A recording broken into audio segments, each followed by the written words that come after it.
lost beneath the burning sky. The desert was never meant to be crossed alone. Daniel understood this in theory, but understanding something and truly believing it are very different things. When he first stepped onto the endless stretch of sand, the morning air was still cool, and the horizon shimmered with promise rather than danger. He told himself that preparation was enough, that maps, water bottles, and confidence could substitute for experience.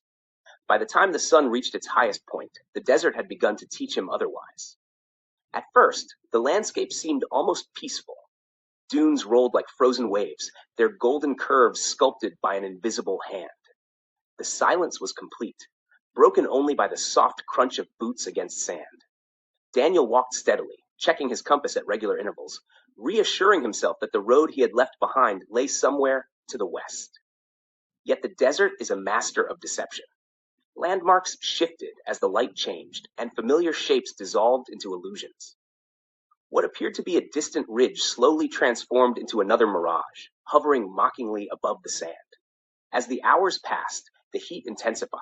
The sun pressed down with relentless force, draining both moisture and resolve. Daniel's water supply, which had seemed generous in the early morning, now felt painfully limited. He began to ration his sips, moistening his lips rather than quenching his thirst. Each swallow became a careful decision, weighed against an uncertain future. With every step, the desert demanded more strength, more patience, more humility. By mid-afternoon, the compass needle began to spin uselessly. Daniel tapped it, then shook it, but the result was the same, confusion. Panic rose sharply in his chest, but he forced it down. Panic, he knew, was as dangerous as dehydration. He sat in the narrow shade of his backpack, staring at the horizon. There was no road, no sign, no movement, only the vast indifference of sand and sky. For the first time, the thought crossed his mind that the desert did not care whether he survived. Time lost its meaning as the sun began its slow descent. Shadows lengthened, stretching thin and blue across the dunes. Daniel continued walking, guided less by direction than by stubborn hope.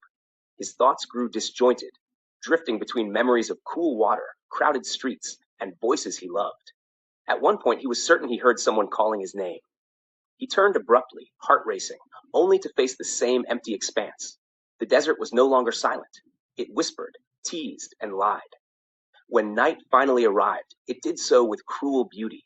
The sky darkened into deep indigo, pierced by countless stars. The heat vanished almost instantly, replaced by a cold that cut through Daniel's clothes. Exhausted, he collapsed beside a dune, pulling his jacket tighter around his body. Above him, the stars burned with astonishing clarity, indifferent witnesses to his struggle. In their presence, Daniel felt both insignificant and strangely calm. Fear lingered, but it softened, giving way to reflection. He thought about why he had come, to escape routine, to prove something to himself, perhaps to feel alive.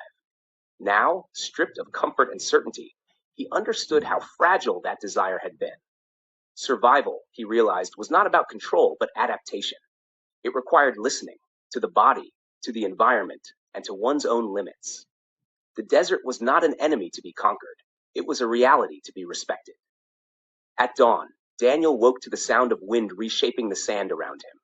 His throat burned and his muscles protested every movement, yet he stood up.